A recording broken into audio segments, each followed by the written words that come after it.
নমস্কার বন্ধুরা, বাবলির cooking channel থেকে জানাচ্ছি আপনাদের সবাইকে স্বাগত। আমি আজকে বানাতে চলেছি কিশমিশ স্ন্যাক্স, যা একটি খুবই মুখরোচক খাবার। আমরা টি টাইমে এই স্ন্যাক্স ব্যবহার করতে পারি।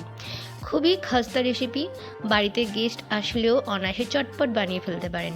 আর এটা প্রায় 1 মাস পর্যন্ত স্টোর করেও রাখতে পারেন।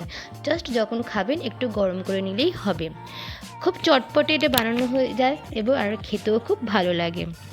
আমি আজকে কিছু টিপসও আপনাদের সাথে শেয়ার করব, যার মাধ্যমে আপনারাও খুব সহজে এই রেসিপিটা বানিয়ে ফেলতে পারবেন।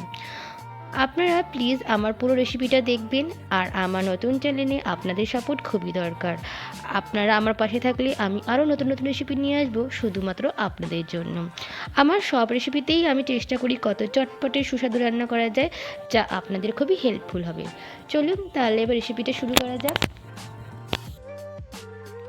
এখানে আমি 2 কাপের মতো ময়দা ব্যবহার করেছি। তার মধ্যে 1 চামচ কালো জিরে আর লবণ দিয়ে নিয়েছি। এটাকে আমি তেল দিয়ে মাখবো। খাস্তাটা ভালো করে করতে হবে, ময়দাটা যত খাস্তা হবে ততই ভালো হবে স্ন্যাক্সটা। আমি তেল দিলাম, তেলটা নিজেদের দেখে নেবেন। খাস্তা হয়েছে কিনা দেখার জন্য হাতে মুঠো করে দেখতে হবে। আমার আরেকটু পরিমাণে তেল লাগবে, তাই আমি একটু তেল দিয়ে নেবো এর মধ্যে। খাস্তাটা হয়েছে কিনা দেখার জন্য হাতে একটুখানি মুঠো করে দেখতে হবে। যদি মুঠোর মধ্যে এসে যায় তাহলে ভাববেন ঠিকমতো ময়ান দেওয়া হয়েছে। দেখুন আমার হয়ে গেছে।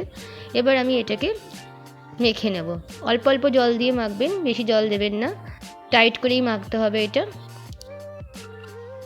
ময়দা মাখাটার ওপরই এটা পুরো খাবারটা নির্ভর করছে কীরকম হবে। প্রায় আমার মাখা হয়ে গেছে। এইরকম টাইট করে একটু মাখতে হবে, একদম নরম করবেন না। মাখা হয়ে গেছে, আমি এটাকে প্রায় আধ ঘন্টার জন্য রেখে দেবো ঢেকে। দেখুন আমি আধ ঘন্টা পর এবার এটাকে রুটির মতো করে পুরো বেলে নিয়েছি। একটু মোটা করেই মাখবেন, ঠিক দেখতেই পাচ্ছেন এটা আমি একটু মোটা করেই করেছি। আর এরকম একটা ছুরি দিয়ে চারিপাশটা ডিজাইন করে এরকম করে কেটে নেবেন।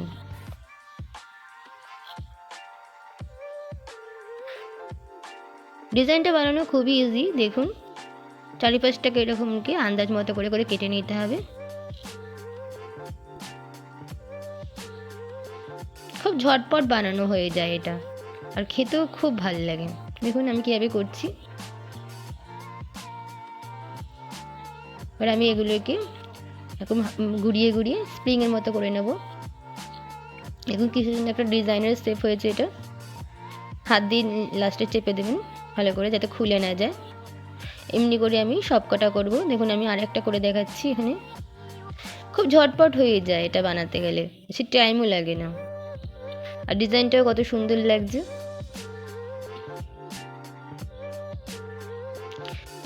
এরকম করে আমি সব কটা বানিয়ে নেব।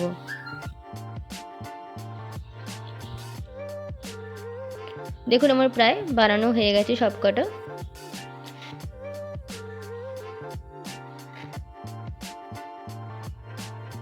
এখানে আমি তেল গরম করতে চাপিয়ে দিয়েছি। তারপরে আমি এর মধ্যে ছেড়ে দিলাম এগুলোকে। তেল প্রায় গরম এসেছে। একদম জোরে করবেন না, মিডিয়াম ফ্লেমে এটা রান্নাটা হবে, নাহলে পুড়ে যাবে, অতিরিক্ত লাল হয়ে যাবে নাহলে গরম দেওয়ার সঙ্গে সঙ্গে। তাই মিডিয়াম ফ্লেমে এটা করতে হবে। আমি সব কটা দিয়ে একেবারেই রান্না করব।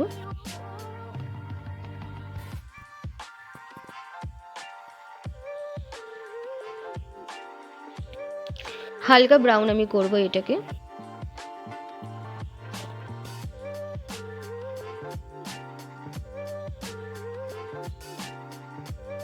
মিডিয়াম ফ্লেমেই আছে আমার এখানটা।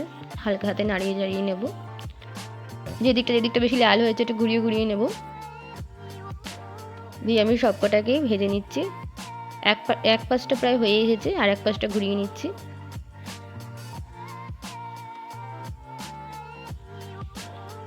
একটু টাইম লাগবে এখানটা এটা করতে।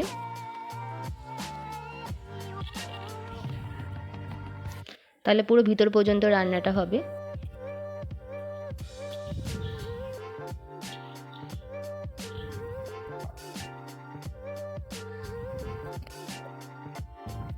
ঘুরিয়ে ঘুরিয়ে চারিপাশটা করতে হবে। আপনারা চাইলে ডুবো তেলেও করতে পারেন। আমি ডুবো তেলে করিনি, নর্মাল যেরকম আমরা ঘরে ব্যবহার করি সেরকমই করেছি। প্রায় আমার হয়ে গেছে। এবার আমি সব কটাকে নামিয়ে নিয়েছি। দেখুন কত সুন্দরভাবে কত তাড়াতাড়ি রান্না হয়ে যায়, আর খেতেও খুব ভালো লাগে।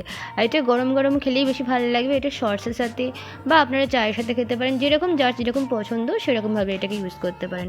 আর খুবই খাস্তা হয় এটা, একবার আপনারা ট্রাই করে দেখতে পারেন, খুব ভালো লাগে। যদি ভালো লাগে অবশ্যই কমেন্টসে জানাবেন, আর অবশ্যই শেয়ার করবেন, লাইক করবেন আর সাবস্ক্রাইব করে দেবেন।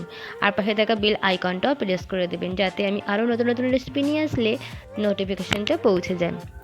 রেসিপিটা পুরো দেখার জন্য আপনাদের অসংখ্য ধন্যবাদ। আমি আবার নতুন রেসিপি নিয়ে উপস্থিত হব। ভালো থাকবেন, সুস্থ থাকবেন আর নিজেদের খেয়াল রাখবেন। ততক্ষণের জন্য টাটা।